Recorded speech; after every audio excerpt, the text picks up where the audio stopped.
what you do is so important because it goes beyond just even people who want to be speakers. This goes for parents. This goes for leadership in business. Like, you have a team, you got to be able to learn, how can I speak to them effectively, you know?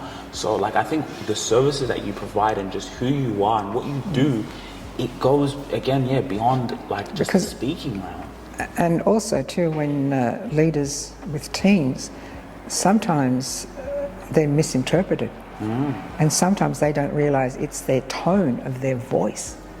Or sometimes you'll find arguments and disruptions in the corporate world because they've been either misinterpreted. And that's another area that I'm extremely conscious about. How do we say what we need to say to get that point across? Because it's not just what we say, how do we say it? In return, how conscious are we? How do we make people feel as well? We'll all play a part in what comes out, in what we say and how we say it. Okay, so if I was to give you a practical example, I'm an employer, boss, and I have my employees. How do you communicate to an employee where it's like their work is maybe lagging behind, right? How can you be able to communicate effectively to bring out the best in that person without, maybe reacting or instilling fear, I can give you an example of that, where you want to look for further information, then please look at my website. It's www.jenniferleone.com.au. The owner of the company called me and he said, look, next time you're in to do our sales training for our team, there's a particular member, great at what he does, but unfortunately he's got a personal hygiene problem. And I go, yeah, so what do you want me to do? And he said, look, we don't know how to do it, but can you do it? Can you speak to that person? And that I'd never been asked of that request. So I thought, okay, this is a challenge. But I thought about it, and you've got to think of it from the perspective of that person.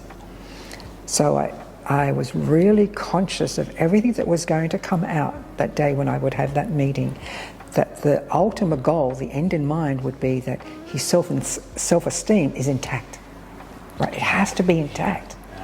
You've got to say what you've got to say, but I was conscious, and I use the tone that I'm using now. I soften it. So first I spoke about how happy they were with his performance, with his outcomes, with his results. And I also then acknowledged that the company cares enough to invest in paying me to speak to him further about other personal issues. So I'm leading it step by step. I'm conscious the whole way. I have to do what I have to do because my end in mind is that his self-esteem is intact. So I then give an example. And I said to him, look, imagine a white shirt. You're wearing a white shirt. You're in an interview, you're wearing a white shirt, but you've got this great big blue stain, ink stain. Would you think that would be really distracting, having to look at that person with this? And he said, yeah. And I said, what would you be thinking? Oh, how did it get there? Why did it get there? Does he know that it's there? Why didn't it change? And I said, yes, it would be distracting. I said, but once it got fixed, would you agree there's no problem? He said, no problem. So he said, I said, so let me address the problem that your company has paid for me. Mind you, they've paid for me so that you fully can understand that it doesn't have to be a problem if you don't make it a problem. So I haven't yet told him. I'm getting him to agree and agree at every step. So when I say to him, okay, you have a problem, but it doesn't have to be a problem if you don't make it a problem, now it's the ownership's now going to be on him, how he's going to interpret what I'm about to say. So when I said the personal hygiene problem was bad breath, and that could be all personal issues. So before I even tell him, I tell him how I've got to be conscious when I'm out there and doing workshops. I'm there all day. I have my bag, my kit. I've got mouth spray. I'm always conscious. So I tell him first. I said it's natural. If you haven't eaten all day, you're not going to. So I tell him those natural things that, and any one of us. So I'm not single him out. See, it's not about it's about the sin and not the sinner, so to speak. Address that. And I said, so I addressed the issue, and I said, now it's up to you. I said, you know, you can take it from there, you could do this. I gave him all the suggestions, and he looked, and I said, I also want you to acknowledge that they love what you do and they care enough that they didn't want you to be offended in any manner, but this would help you and also help everybody else that you're working with as well. And he had actually a smile on his face, and he was more appreciative of how conscious I was, how I was making him feel. But I mean, I could have gone straight from A to Z and told him straight away. Right? But I would never have got the outcome. And nor would, you know, they may have, you know, could have lost the guy. Goes, oh, I don't have to deal with this. But when he knows they've gone out of their way to make this as desensitized as possible, then I take it on board. Wow. You know why that's very fascinating to me? So I read the book, How to Win Friends and Influence People. And Dale Carnegie. That was exactly the formula. Yeah. That what you just said and the way you described, and I love how you told the story to be able to explain that to me. So true, right? We get caught up in this space of you go and criticize someone. Oh, I haven't got time. You know, the excuse is I haven't got time. But could you imagine when you don't have time and you need to do it and you're not comfortable in doing it? Could you imagine the tone of your voice? See how I'm even emulating it. Then you're going to be abrupt, and that's what a lot of people don't get. Why someone is either hurt or offended or angry, it's nowhere near what the words you've said, it's how you actually delivered it.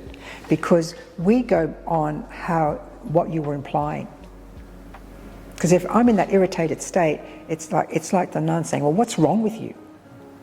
So, okay, I'm thinking from her attitude, she clearly is irritated that everything about me is wrong. So I go into my own interpretation and perception based on the tone of her voice.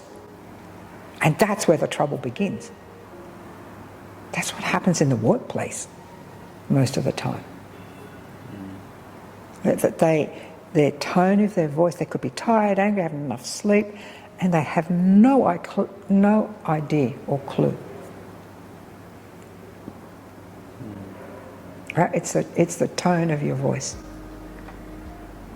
And even the way you said it, right? Like it was. And obviously not reading. You know, you're not reading your environment. You're not reading you're not reading the situation. I give you another perfect example that I use when I was doing my workshops of being conscious of your environment, conscious of the people you're speaking to. Sadly, about 17 years ago, we lost one of our children, a stepson, and it was in this grieving process. Actually ask you a question. I want you to think about this question. Are you an authority figure in your space? I know you're an entrepreneur, well, you're a solopreneur, and you're determined, you're a thought leader, but the question is, are you an authority figure in your space? Because let's be honest, how are you going to separate yourself from your competitors? Where is your personal brand? And you know what? We have actually something very special for you. Follow me.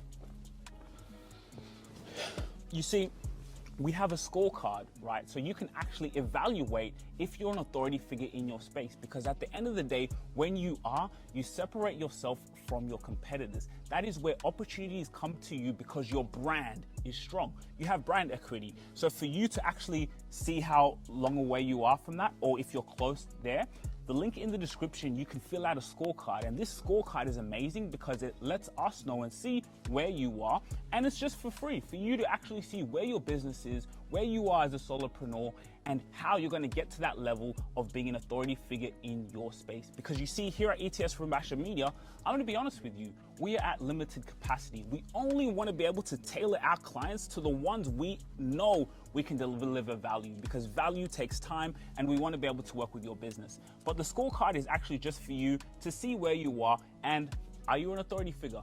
Think about it, and we'll see you. Link in the description.